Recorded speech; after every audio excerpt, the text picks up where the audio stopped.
जायला जाम्बा बबाव थानानै मा थाफालाबायदों बियो एक्सपेलनिफ्राय एक्सपेलानो जाखांखाबाय माबायदि एक्सपेलसिम नाम लालाबायदों दिपेन बर' नोंथां बे जायलाया एक्सपेलनिफ्राय एक्सपेल जानायसो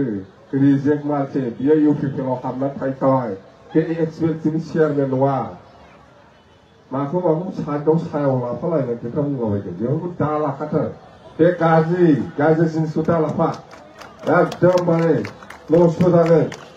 आबसुनि दिपेन बर' बिथांखौ आं बुंबाय बे जायला खाथियाव दा लाफाथार जुदाखौ लाफाबाबो बेखौ दा लाफा एकदमबारे नस्थ' खालामगोन बे बेहालाय खयथा मालाबा कंग्रेस मालाबा बिजेपि दा इउपिपिएलआव थालायबाय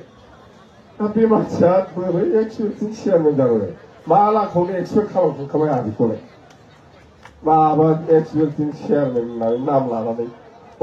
सेक्रेटारिया देरहासारसो बिएलटिनिया देरहासारसो गेसाव सेवखानाय मानसि दा लाफाथारदे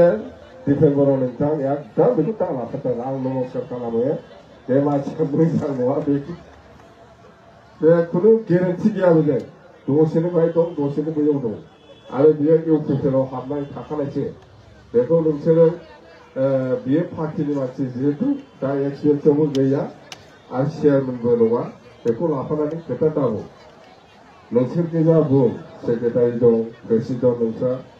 बर' साहित्य सभा दं बा गोथार अर्गानाइजेसन मेरला नन पलिटिकेल अर्गानाइजेसन मेरला दं बे साइला मोनबायखौ लानानै जेबो लाब जाया आरो एक्सपेलसिम नाम लानो समाया बे जायगाया दा एक्सपेल जाखांखाबाय दा बेखिनि खोथा